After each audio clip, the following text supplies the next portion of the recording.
biya kamal ka Noor Online TV kejan gwasam mijram jidit biya gorojin bi subscribe ke bijan nyakanetin ko ken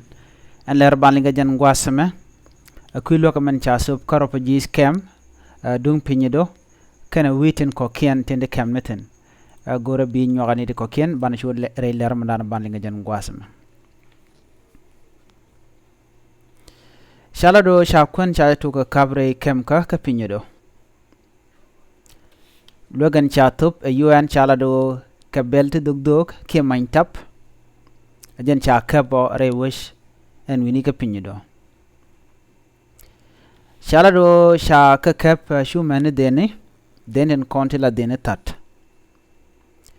an Logan chatup ka pinyedo chalado sha tok ne ko kor ronwang ka shanka welkel ka pai wel ron kinda daru jandaru diokame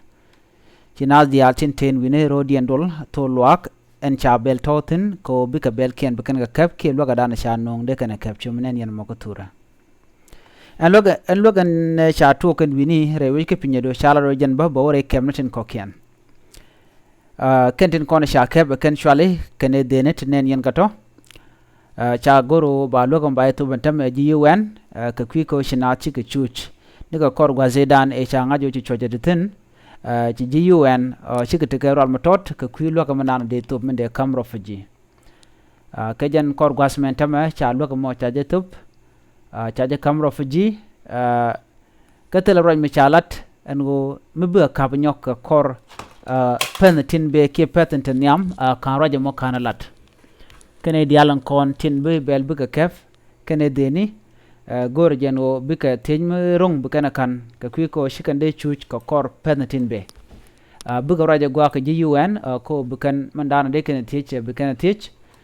mi adwo mdong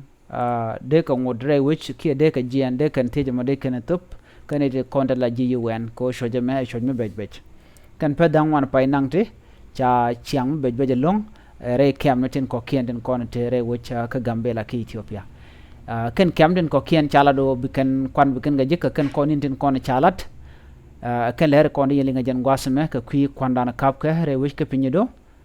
chalado kapka det ka kapka bel tinduk dok ala maintap re wichin wini ana mejele dan yelinga jan gwasme biata kamal bye bye